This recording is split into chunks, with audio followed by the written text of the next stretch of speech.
Why are more black people starting to lean conservative, or at least question traditional liberal narratives? Now, before people start crashing out emotionally, relax. This isn't black people, becoming Republican overnight. That's not reality. This is about trust shifting. Think about it. For years, black voters were politically treated like a guaranteed audience. Like, no matter what happened, the vote was automatic.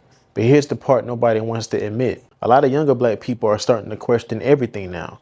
Not just Republicans, but everything. Why? Because the internet changed the information game completely. Back in the day, most people got narratives from TV, schools, mainstream media, political leaders. Now, people hear podcasts, independent creators, debate clips all day, every day. And social media shattered that idea that only one narrative gets heard. That changed politics forever. Let's be honest. A lot of black Americans are frustrated, not just emotionally, but financially as well. People are dealing with inflation, rent prices, broken communities, crime, lack of ownership, mental exhaustion, and even feeling unheard politically. And eventually people start asking, okay, what are we actually getting from all of this loyalty? That's the real question. The second black people start questioning political narratives independently, some people instantly panic. Why? A lot of people don't realize how emotionally conditioned politics became. People act like if a black person questions progressive ideas, then they automatically hate themselves, or they betrayed the community, or they got manipulated. Think about how crazy that is. That mindset basically says black people are only intelligent if they agree with one side politically. That's not empowerment. That's ideological control. And younger generations are noticing it, especially black men. Now, let's go deeper. A lot of black men are shifting right culturally before they shift right politically. That's the real conversation nobody wants to have, because modern conversations around masculinity and fatherhood, discipline, accountability, work ethic, things of that nature, they're resonating differently now, especially in a culture where many men might feel ignored or demonized. Many men today may be feeling economically pressured or mentally disconnected, and social media amplifies all of that. That's why the internet is constantly pushing gender wars, relationship debates, and victimhood narratives, because outrage keeps high engagement. But underneath all that noise, people are really searching for stability,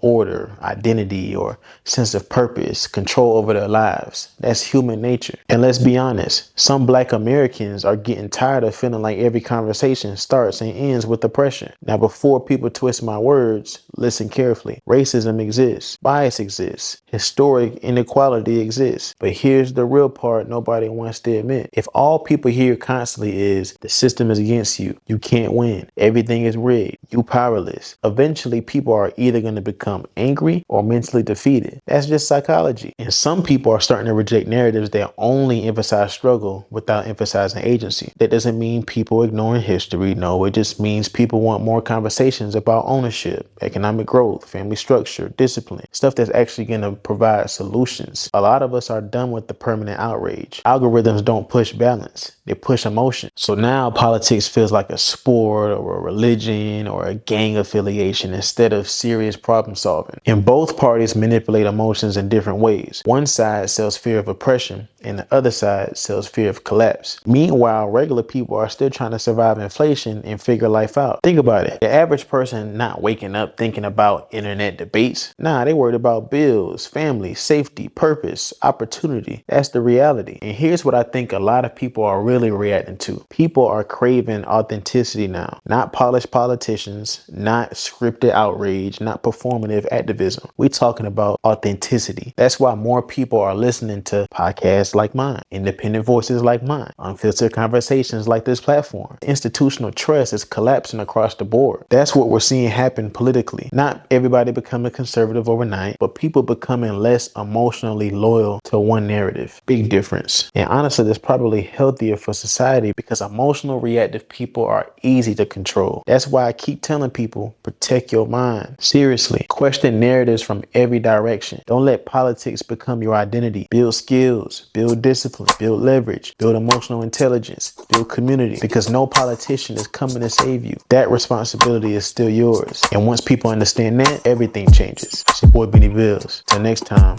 I'll see y'all next time.